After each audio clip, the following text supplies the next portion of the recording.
नमस्ते दोस्तों, स्वागत है आपका हमारे चैनल पर। हमारी जिंदगी में कई बार हम खुद को एक मुश्किल घड़ी में पाते हैं। कई बार हमें बड़े फैसले लेने पड़ते हैं, लेकिन हमें यह नहीं पता होता कि वह सही है या गलत। क्या उस फैसले का परिणाम हमारे जीवन में खुशियां लाएगा या मुसीबत। लेकिन कई बार हमारे पास सही निर्णय लेने की सुझाव नहीं होते और हम जल्दबाजी में फैसला कर लेते हैं, और उन फैसलों की वजह से हमारी जिंदगी सुखमय हो सकती है या फिर हमारी जिंदगी नरक से भी बढ़कर हो सकती है। इसलिए सही फैसला लेने की क्षमता हमारे जीवन में सफलता हासिल करने के लिए आवश्यक है। तो चलिए आज की इस बोध कहानी के माध्यम से जानते हैं कि जीवन में सही फैसले कैसे लिए जाएं, और यह भी कि सही निर्णय लेने के तरीका कौन सा है। तो बिना किसी देरी के कहानी शुरू करते हैं दोस्तों। कई साल पहले की बात है। एक छोटे से राज्य में एक बौद्ध भिक्षु निवास कर रहे थे, जिन्हें सभी जगहों पर उनके ध्यान के बड़े चर्चे थे। वह बौद्ध भिक्षु बहुत ज्ञानी थे। उनके पास लोग बहुत दूर दूर से आते थे ताकि वे उनसे अपनी समस्याओं का समाधान प्राप्त कर सकें। उनके पास कोई भी कैसी भी समस्या लेकर क्यों ना आए, वह समस्या का समाधान अवश्य करते थे। जब भी वह किसी की समस्या सुनते तो उस समस्या को बड़े ही ध्यान से सुनते, समझते, उसमें लीन हो जाते, और उसके बाद कुछ देर के लिए वह आंखें बंद करते और समस्या के बारे में से सोच विचार करते और उसके बाद उसका समाधान दे दी। ऐसे में कोई भी व्यक्ति उनके बारे में केवल एक ही बात सोचता था, शायद इन साधु के पास कोई ऐसी चमत्कारिक शक्तियां हैं जिससे यह समाधान पूछते हैं और उसके बाद हमें वह समाधान बताते हैं। एक बार एक युवक ने उन महाराज से यह पूछ भी लिया, क्या आपके पास ऐसी कोई चमत्कारी शक्तियां हैं जिसके कारण आप हमारी समस्याओं का समाज करते हैं, या आपके पास ऐसी कोई दिव्य दृष्टि है जिससे आप हमारी समस्याओं का समाधान खोज पाते हैं। उस युवक की यह बात सुनकर वह साधु जोर जोर से हंसने लगे, लेकिन उन्होंने उस युवक की बात का कोई जवाब नहीं दिया। उसके कुछ ही दिनों बाद उस राज्य में एक बड़ी अजीब सी घटना घटी। उस राज्य में एक बुढ़िया औरत रहा करती थी जो अपने घर में अकेले ही रहती थी। उसका कोई न था। उस राज्य से होकर 4 मित्र अपने घर की ओर जा रहे थे। वे लोग दूसरे नगर में काम करके पैसा इकट्ठा करके अपने गांव की ओर जा रहे थे। ये बात बहुत पुराने जमाने की है, जब यातायात के साधन ना हुआ करते थे, इसलिए वे लोग पैदल ही यात्रा किया करते थे। इसी कारण वे चारों मित्र अपने अपने धन को इकट्ठा करके अपने गांव की ओर प्रस्थान कर रहे थे। उन चारों ने अपना अपना धन एक छोटी सी पोटली में रखा था और उसी पोटली में उन सबकी सारी कमाई थी। तभी उन चारों मित्रों में से एक मित्र कहता है, मित्रों, इस तरह से यदि हम अपना धन अलग अलग रखेंगे तो इससे हमारा धन चोरी हो सकता है। क्यों ना हम अपना सारा धन एक ही पोटली में रख दें, जिससे हम सब इस पर ध्यान भी दे सकेंगे और हमारा धन सुरक्षित भी हो जाएगा, और जब हम अपने गांव पहुंच जाएंगे तो हम वहां पर अपना अपना हिस्सा इसमें से ले लेंगे। उन तीनों मित्रों ने उस युवक की बात मान ली और वे सभी मिलकर अपना धन एक ही पोटली में रख देते हैं और वे सभी मिलकर अपने गांव की ओर आगे बढ़ते हैं। चलते चलते काफी समय बीत चुका था और अब रात्रि होने वाली थी। तभी आगे चलकर रास्ते में उन्हें एक घर दिखाई दिया जहां पर एक बूढ़ी औरत रहा करती थी। रात्रि का मेघ भी हो चुका था और उन चारों मित्रों को रात रुकने के लिए कोई ना कोई जगह की आवश्यकता भी थी। ऐसे में उन चारों ने मिलकर यह योजना बनाई कि वे लोग आज रात इसी घर में ठहरेंगे। इसलिए वे चारों लोग उस घर की ओर आगे बढ़ते हैं। उस घर का दरवाजा खटखटाते हैं। तभी सामने से एक बूढ़ी औरत दरवाजा खोलती है और उन चारों मित्रों में से एक मित्र हाथ जोड़कर उस बूढ़ी औरत से कहता है, माता जी, हम अपने गांव की ओर जा रहे थे, लेकिन यहां रास्ते में ही रात हो गई और अब हम इतनी रात में सफर नहीं कर सकते। इसलिए हमारी आपसे विनती है कि हम आपके यहां पर एक रात रुकना चाहते हैं। सुबह होते ही हम यहां से चले जाएंगे। उस बूढ़ी औरत ने काफी देर सोच विचार किया और उसके बाद वह बूढ़ी औरत कहती है, ठीक है, तुम सभी आज रात के लिए यहां पर रुक सकते हो। मुझे कोई दिक्कत नहीं, मैं खाना बनाने जा रही हूं। कहो तो तुम लोगों के लिए भी बना दूं। उन चारों ने सहमति जताते हुए कहा, हाँ बिल्कुल। उसके बाद उन चारों मित्रों ने धन की पोटली उस बूढ़ी औरत को थमा दी और कहा, माताजी, इस पोटली में हमारे साल भर की कमाई है। हम चारों ने अब तक का अपना सारा कमाया हुआ धन इसी पोटली में रखा है और अब हम इसे आपको सौंपते हैं, क्योंकि यह हम चारों से ज्यादा आपके पास सुरक्षित होगा। हम बस इतना चाहते हैं कि यदि हम चारों में से कोई एक व्यक्ति से लेने आए तो आप इस पोटली को उसे मत देना जब तक कि हम चारों एक साथ इस पोटली को लेने ना आए। तभी वह बूढ़ी औरत कहती है, ठीक है बेटा, यदि तुम चारों एक साथ आओगे तभी मैं इस पोटली को आपको सौंपेंगी। और वैसे भी आप लोग तो सुबह यहां से चले जाने वाले हैं। मैं आपको सुबह ही यह पोटली थमा दूंगी, वह धन की पोटली। उस बूढ़ी औरत को थमाकर चारों मित्र निश्चिंत हो जाते हैं कि अब उनका धन सुरक्षित है और वे लोग खाना खाकर सो जाते हैं। अगली सुबह जब वह चारों उठते हैं तो सभी लोग अपनी आगे की यात्रा के लिए तैयारियां शुरू कर देते हैं। उन चारों नौजवानों में से एक नौजवान थोड़ा सा बदमाश था। वह अपने उन तीनों मित्रों से कहता है, भाइयों, इस बूढ़ी औरत ने हमारी रात भर खातिरदारी की है, हमें अच्छा भोजन खिलाया, सोने के लिए अच्छी जगह दी, रात भर यहां सर छुपाने के लिए एक अच्छा मकान दिया और हमने अब तक उसके कुछ नहीं किया। वह बूढ़ी औरत अकेले ही खेतों में काम कर रही है। क्या हम सभी यहां से जाने से पहले इस बूढ़ी औरत की मदद नहीं कर सकते? उस बदमाश नौजवान ने मन ही मन यह योजना बना ली थी कि वह किसी तरह से भी उस बुढ़िया से पोटली हासिल करके ही रहेगा। बाकी के तीनों मित्र उसकी बातों में आ जाते हैं और वे सभी मिलकर उस बुढ़िया की मदद करने अर्थात खेतों में काम करने के लिए चल पड़ते हैं। वे सभी मिलकर खेतों का काम कर ही रहे थे कि तभी वह बदमाश नौजवान अपने बाकी तीनों मित्रों से कहता है, मित्र, मुझे जोरों की प्यास लग गई है, मैं जरा उस बूढ़ी औरत से पानी मांग कर लाता हूं। वह बाकी मित्र भी अब काफी थक चुके थे, उन्हें भी जोरों की प्यास लगी थी, इसलिए वह तीनों मित्र उसे वहां से जाने की अनुमति दे देते हैं। जैसे ही वह बदमाश उस बूढ़ी औरत के पास पहुंचता है, वह उस बूढ़ी औरत से कहता है, माताजी, अब हम यहां से जा रहे हैं, कृपया करके हमारे धन की पोटली हमें वापस दे दें। इस पर वह बूढ़ी औरत कहती है, नहीं नहीं, जब तक तुम चारों एक साथ ना हो तब तक मैं वह पोटली किसी को नहीं दे सकती।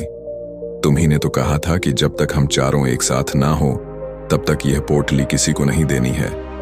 तभी वह बदमाश उन तीनों की तरफ इशारा करते हुए कहता, हे लाओ। उन तीनों ने सोचा कि हमारा मित्र हमारे लिए पानी लाना चाहता है, इसलिए वह हमसे आज्ञा मांग रहा है। तभी उन तीनों मित्रों ने इशारे में उस युवक से कहा, हाँ हाँ ठीक है, ले आओ।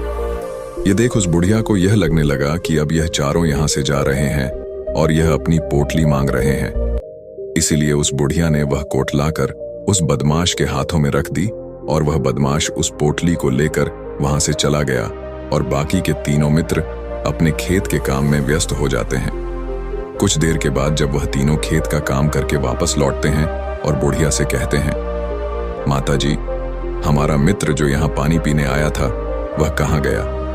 इस पर वह बुढ़िया कहती है, क्या वह पानी पीने आया था? पर वो तो कह रहा था कि हम चारों जा रहे हैं, कृपया करके हमारे धन की पोटली हमें थमा दे। तब तीनों बड़े आश्चर्य होकर उस बुढ़िया से कहते हैं, माताजी, हमने भला कब कहा वह पोटली मांगी थी? हमें तो प्यास लगी थी और हमने पानी के लिए इशारा किया था। तभी बूढ़ी औरत उन तीनों से कहती है, परंतु अब तो वह पोटली लेकर जा चुका है। तभी वह तीनों मित्र सर पकड़कर रोने लगते हैं और कहते हैं, माताजी, उसमें हमारा सारा कमाया हुआ धन था जो वह अकेले लेकर भाग चुका है। हमने तो आपको कहा था कि जब तक हम चारों एक साथ ना आए तब तक आपको वह पोटली किसी को नहीं देनी है। फिर आपने ऐसा क्यों किया? इसमें आप ही की गलती है। हमने आपको उस पोटली की हिफाजत के लिए रखा था और आपने उसे एक ऐसे आदमी के हाथों में दे दिया जिसने हमारा सारा धन हमसे लूट लिया। हम बर्दाश्त नहीं करेंगे। हम राजा के पास जाएंगे और राजा से आपकी शिकायत करेंगे, न्याय की मांग करेंगे। अब तो इस बात का राजा ही फैसला करेंगे। तीनों नौजवान क्रोधित होकर राज दरबार में पहुंच जाते हैं और अपनी सारी समस्या उन राजा को बता देते हैं। जब वह राजा उन तीनों नौजवानों की बात ध्यानपूर्वक सुनता है तो वह तुरंत ही उस बुढ़िया को राज दरबार में पेश होने का आदेश देता है।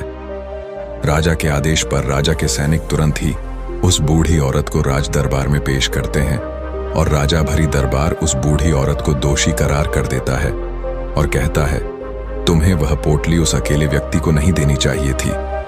जब उन्होंने तुमसे कहा था कि जब तक वह चारों एक साथ उस पोटली को लेने ना आए तब तक तुम्हें वह धन किसी को नहीं देना चाहिए था। इसमें तुम्हारी गलती है और अब तुम्हें इसका हर्जाना भरना होगा। तुम्हें इनका धन लौटाना होगा। राजा का यह आदेश सुनकर बूढ़ी औरत फूट फूट कर रोने लगती है और राजा से मदद की गुहार लगाती है और कहती है, हे राजन, मैं तो एक बूढ़ी औरत हूं और मेरे पास इतना धन नहीं है और ना ही मेरे घर में कोई ऐसा है जो धन कमाता।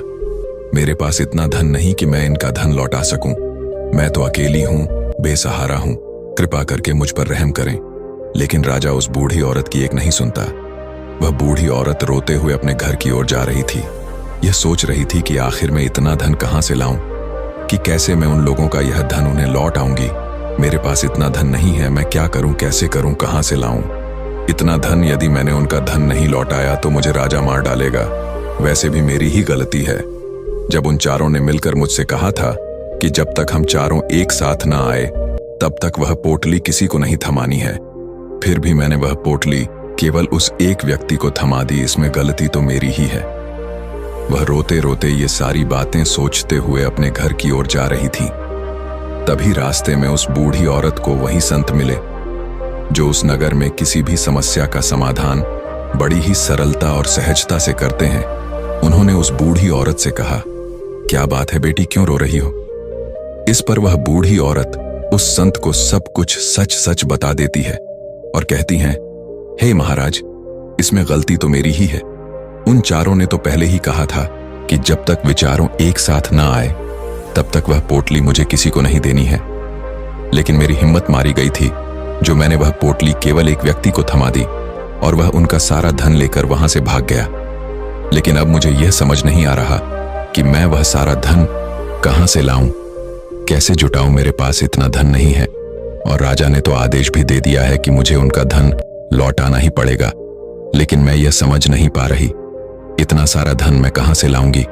तभी वह संत उस बूढ़ी औरत से कहते हैं, शांत हो जाओ, मैं कोई ना कोई रास्ता जरूर निकाल लूंगा।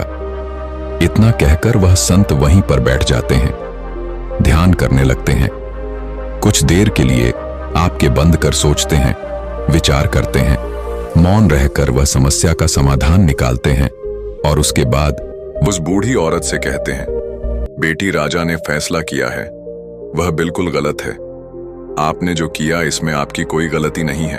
राजा का फैसला गलत है। उन संत के इतना कहने पर बूढ़ी औरत चुप हो गई और यह सोचने लगी कि आखिर राजा का फैसला कैसे गलत हो सकता है। राजा तो सभी के लिए न्याय ही करते हैं और वह कभी किसी का बुरा नहीं करते। फिर आखिर आज राजा का फैसला कैसे गलत हो गया? उन संत और उस बुढ़िया की बात आसपास के खड़े लोग, सभी लोग सुन रहे थे और वे लोग भी बड़े अचरज में थे, क्योंकि राजा का फैसला कैसे गलत हो सकता है। राजा ने तो बिल्कुल सही फैसला लिया है। इस बूढ़ी औरत ने ही गलती की है। उन चारों का धन केवल एक ही को थमा दिया। ऐसे में इस बुढ़िया को उनका धन तो लौटाना ही चाहिए। राजा ने गलत फैसला कहा किया है। तभी वह संत उस बूढ़ी औरत से कहते हैं, जाओ और राज दरबार में कह दो कि हे राजन, आपका फैसला गलत है और सही क्या है, गलत क्या है, इसका फैसला मैं करूंगा। पहले तो बूढ़ी औरत इतनी हिम्मत ही नहीं जुटा पा रही थी कि वह राज दरबार में जाकर भरे राज दरबार में राजा को यह कह सके कि राजन, आपका फैसला गलत है। लेकिन जैसे तैसे उसने हिम्मत जुटाई और वह वापस राज दरबार लौटी। उसने डरते हुए भरे राज दरबार राजा से बड़ी धर्राती आवाज में कहा कि राजन, आपने जो फैसला किया है वह फैसला गलत है। इतना कहकर उसने राजा को सारी बात सच सच बता दी। उस बूढ़ी औरत की बात सुनकर राजा बहुत क्रोधित हुआ। राजा ने उस बूढ़ी औरत से कहा, कौन है वह संत जिसने मेरे फैसले को गलत बताया है? क्या उन्हें नहीं लगता कि मैंने सही निर्णय लिया है? मैं हर रोज कई निर्णय लेता हूँ, कई फैसले करता हूँ, लेकिन आज तक कभी किसी ने मुझसे यह नहीं कहा कि मेरा फैसला गलत है। यदि उन संत ने मुझे सही फैसला ना सुनाया, उन्हें फांसी की सजा दे दूंगा। यह बात पूरे नगर में फैल गई। सब लोग यह जानने के लिए हैरान थे कि आखिर वह साधु ऐसा कौन सा फैसला सुनाने वाले हैं। जो राजा से भी उचित होगा, जिसमें सबके लिए न्याय होगा। राजा ने अपने सैनिकों को तुरंत ही आदेश दिया कि जाओ और संत को राज दरबार में लाओ। राजा की आज्ञा के अनुसार वे सैनिक तुरंत ही उन संत को लेने के लिए निकल पड़े। वे लोग कुछ ही देर बाद उन संत को लेकर राज दरबार पहुंचे। राज दरबार में सभी लोग उपस्थित थे और सभी लोग उन संत के फैसले का इंतजार कर रहे थे। उन संत को देखकर राजा कहता है, महाराज, आपको ऐसा क्यों लगता है कि हमने जो फैसला किया है वह गलत है? इस बुढ़िया ने यह वादा किया था कि वह चारों लोगों को एक साथ ही वह पोटली जमा आएगी। फिर आखिर उसने अपना वादा क्यों तोड़ा? इसने यह गलती क्यों की कि इसने केवल एक ही को पोटली थमा दी और वह उनका सारा धन लेकर यहां से भाग गया? तो क्या इसमें इसकी गलती नहीं है? क्या इससे इनका धन नहीं लौट आना चाहिए? इस पर वह साधु बड़ी विनम्रता से राजा से कहते हैं, हे राजन, यह आपका फैसला था, लेकिन मैं आपसे कुछ कहना चाहता हूं। इस पर राजा कहता है, ठीक है, कहिए, आप क्या कहना चाहते? इस पर वह साधु बड़ी विनम्रता से राजा से कहता है, हे राजन, जैसा कि वादा किया गया था कि पोटली एक साथ उन चारों को ही दी जाएगी, तो अभी तो यह केवल 3 है, चौथा कहाँ है? तो इनसे कहिए कि यह लोग यहां से वापस जाएं और अपने उस चौथे मित्र को यहां लेकर आए, तभी इनका धन वापस किया जाएगा। और वादा भी ऐसा ही किया गया था कि जब तक चारों लोग एक साथ ना हो तब तक उनका धन उन्हें नहीं लौटाया जाएगा। और यदि यह बूढ़ी औरत इन तीनों को धन लौटा देती है तो यह बूढ़ी औरत अपना वादा तोड़ देगी और यह सही नहीं है। इसलिए यदि आप चाहते हैं कि इनका धन लौटाया जाए तो पहले इनसे कहिए कि ये लोग जाएं और अपने उस चौथे मित्र को यहां पर वापस ले आए। उस राज दरबार में हर कोई इस बात को सुनकर बहुत खुश हुआ। सभी ने उन संत की बहुत तारीफ की। राजा भी उन संत के इस फैसले से पूरी तरह से सहमत था। राजा तुरंत ही उन संत के सामने सिर झुका लेता है और हाथ जोड़कर उनसे कहता है, हे महाराज, आपका यह फैसला इतना सही कैसे हो सकता है? आखिरी बात मेरे दिमाग में आई क्यों नहीं? मैंने इस बात को इस तरह से सोचा क्यों नहीं? तभी वह साधु उस राजा से कहते हैं, हे राजन, आपके पास और भी काम होते हैं। आप दिन भर व्यस्त रहते हैं और आपको जल्दबाजी में फैसले लेने पड़ते हैं। आपने इस मामले को न समझा, लेकिन इसे देखने में आप गलती कर गए। इससे आपने केवल ऊपरी तौर पर देखा, आपने इसकी गहराई तक जाने का प्रयास तक नहीं किया। यदि आपने इस मामले की गहराई को देखा होता, समझा होता, तो आप भी इसी नतीजे पर आते। जब तक हम किसी मामले की गहराई तक नहीं जाते, तब तक हम उसका सही समाधान नहीं निकाल सकते। लेकिन हम में से अधिकांश लोग तो अपने फैसले केवल जल्द में लेना चाहते हैं, भले ही वह मामला कितना भी गंभीर क्यों ना हो। हमें तो बस अपना हक चाहिए, हमारा नाम होना चाहिए, भले ही फैसला हमारे लिए आगे चलकर हमारे लिए नुकसानदायक क्यों ना हो। लेकिन हम तो उस मामले की गहराई तक जाने के लिए सोचते तक नहीं। तभी वह राजा उन संत से कहता है, हे महाराज, क्या आपके पास कोई दिव्य शक्तियां हैं? क्या आपके पास ऐसी कोई चमत्कारिक शक्ति है जिसे आप सवाल करते हैं और बदले में वह आपको जवाब देती है, जिस कारण आप सटीक और सही समाधान बता पाते हैं? राजा की यह बात सुनकर वसंत मुस्कुराने लगे और राजा से कहते हैं, हिरण्या, यह सवाल मुझसे कई लोगों ने पूछा है और मैंने कभी किसी का जवाब नहीं दिया, लेकिन आप इस राज्य के राजा हैं, इसलिए मैं आपके इस प्रश्न का उत्तर देता हूं। आप में से कई लोगों को यहां ऐसा लगता है कि मेरे पास कोई ऐसी शक्तियां हैं जिससे मैं बात कर सकता हूं, जिससे मैं कोई भी समस्या का समाधान पा सकता हूं। लेकिन मैं आप लोगों को एक बात सच सच बता देता हूं, मेरे पास ऐसी कोई शक्तियां नहीं हैं। मैं तो केवल हर मामले की गहराई तक सोचता हूं, उस बात पर विचार करता हूं, और जब मैं विचार करता हूं तो मेरे सामने कई सारे समाधान आते हैं, और जो समाधान मेरे सामने आते हैं मैं उन पर भी विचार करता हूं, उनके बारे में भी गहराई तक जाता हूं, और जब मुझे लगता है कि इस समस्या का समाधान यही होना चाहिए, तभी मैं समाधान उस व्यक्ति को देता हूं ताकि वह अपनी समस्या का समाधान कर सके। अब आप ही सोचिए, आप जल्दबाजी में यह फैसला लेकर इस बुढ़िया का जीवन पूरी तरह से बर्बाद कर देते। हमारा पूरा जीवन केवल एक फैसले पर निर्भर करता है। यदि वह फैसला सही हुआ तो हमारा जीवन अच्छा बन जाएगा, और यदि वह फैसला गलत निकला तो हमारा जीवन नरक से भी बदतर हो सकता है। इसलिए यदि आप सही और सटीक फैसला लेना चाहते हैं तो आपको मौन रहना सीखना पड़ेगा। मौन रहकर उस पर विचार करना सीखना होगा, क्योंकि हमारे फैसले ही हमारा भविष्य तय करते हैं, हमारी जिंदगी का अगला पड़ाव तय करते हैं। फिर चाहे वह फैसले छोटे हों या बड़े, वे ही हमारी जिंदगी को निर्धारित करते हैं। इसलिए सबसे पहले हमें सही फैसले लेने के लिए मौन रहना सीखना आवश्यक है, उन पर विचार करना आवश्यक है। और जब आप ऐसा करते हैं तो आपके सामने एक ही समझ के कई सारे समाधान निकल कर आते हैं।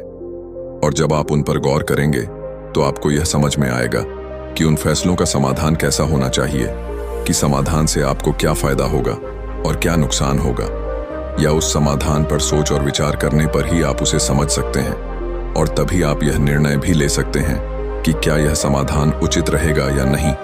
और यह सब संभव हो सकता है यदि हम कम बोलना शुरू करें, अब पूरी तरह से मौन हो जाए। इसका अर्थ यह है कि आप भीतर से शांत हो जाएं।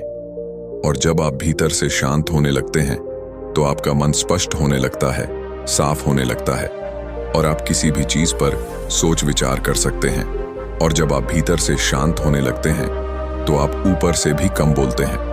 और जब आप धीरे धीरे कम बोलने के आदी हो जाते हैं तो आप साफ और स्पष्ट तौर पर सोच और समझ पाते हैं।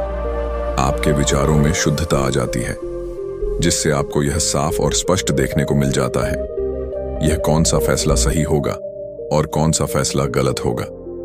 आपको उस परिस्थिति में क्या करना चाहिए और क्या नहीं करना चाहिए। लेकिन हम में से अधिकांश लोग अपने आप को सही साबित करने के लिए, अपने आप को ऊंचा साबित करने के लिए अत्यधिक बोलते हैं। और इतना बोलते हैं, हर कोई उनकी बातों को गंभीरता से नहीं लेता। उन्हें ऐसा लगता है कि मानो ज्यादा बोलना ही हमारे लिए हमारा शस्त्र है। लेकिन वह यह भूल जाते हैं कि वह अत्यधिक बोलकर मूर्ख बन रहे हैं।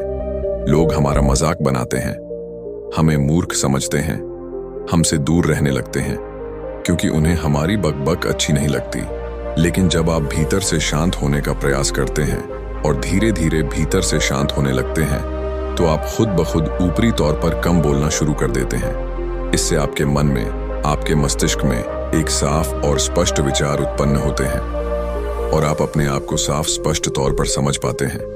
देख पाते हैं आपको कब, क्या, क्यों और कितना बोलना चाहिए, और आपको कब, कैसे, क्यों, किस तरह से कौन सा फैसला लेना सही है या नहीं, यह भी आप अच्छी तरह से समझ और जान पाते हैं। जब आप कम बोलना शुरू करना शुरू कर देते हैं तब आपको यह बात भी बहुत अच्छी तरह से समझ में आने लगती है कि जो हम बेकार की बकबक करते हैं उस पर हमारे शरीर की बेवजह ही कितनी सारी ऊर्जा यूं ही व्यर्थ हो जाती है, नष्ट हो जाती है, जिसे हम चाहे तो किसी जरूरी काम में लगा सकते हैं, फैसले लेने में लगा सकते हैं, जिससे हम तनाव मुक्त रह सकते हैं और हमें अच्छी नींद भी आ सकती है। और यदि आप इसी प्रकार सोच विचार कर फैसले लेना शुरू करते हैं तो आपका मस्तिष्क भी अच्छी तरह से काम करने लगता है और आपका मस्तिष्क पहले से भी ज्यादा शक्तिशाली हो जाता है। और इसका एक बहुत अच्छा उदाहरण भी आपको मैं बताना चाहूंगा। जब आप स्कूल में पढ़ते थे या फिर आज भी आप पढ़ रहे हो तो आपने देखा होगा कि जो बच्चे होनहार होते हैं, होशियार होते हैं, वे लोग बहुत कम बातें करते हैं और अपना समय सही चीजों में लगाते हैं। वह अधिकांशत अपना समय मौन होकर ही बिताते हैं। इसी वजह से वह पढ़ाई करने में बहुत तेज होते हैं। वह जो कुछ भी पढ़ना चाहते हैं वह उसे याद कर ले जाते हैं। लेकिन वहीं पर दूसरी तरफ जो लोग बहुत अधिक बोलते हैं, यदि आप उन्हें पूरे 24 घंटे भी दे दें तो भी वह उस तरह से उन चीजों को याद नहीं रख सकते जिस तरह से वह मौन रखने वाले बच्चे उन बातों को याद कर लेते हैं। और महान चाणक्य ने भी यही कहा है कि जो व्यक्ति यह समझ जाता है कि उसे कब, कहां और कितना बोलना चाहिए, उस व्यक्ति को सफल होने से कोई नहीं रोक सकता। और आप इतिहास उठाकर देख सकते हैं, आज तक जो भी लोग महान हैं, जो लोग भी शख्स सक्सेसफुल बने हैं, उन लोगों की आदत बहुत कम बोलने की है। उनका पूरा ध्यान केवल अपने लक्ष्य पर होता है और अपना पूरा समय वह अपने लक्ष्य को पाने में ही लगा देते हैं। इसीलिए आपको भी यह आदत अपने जीवन में उतारनी चाहिए। और कम बोलने का अर्थ यह नहीं कि आप ऊपर से कम बोलें, बल्कि आप भीतर से कम बोलें, भीतर से शांत रहिए। यदि आप रोज इसका अभ्यास करते हैं तो केवल कुछ दिनों में ही आप शांत रहोगे। क्या आपने इस कहानी से कुछ सीखा? मुझे कमेंट में बताएं। यदि आपको यह कहानी पसंद आई है तो इसे उन लोगों के साथ शेयर करें जिन्हें यह सुनने की जरूरत है। धन्यवाद।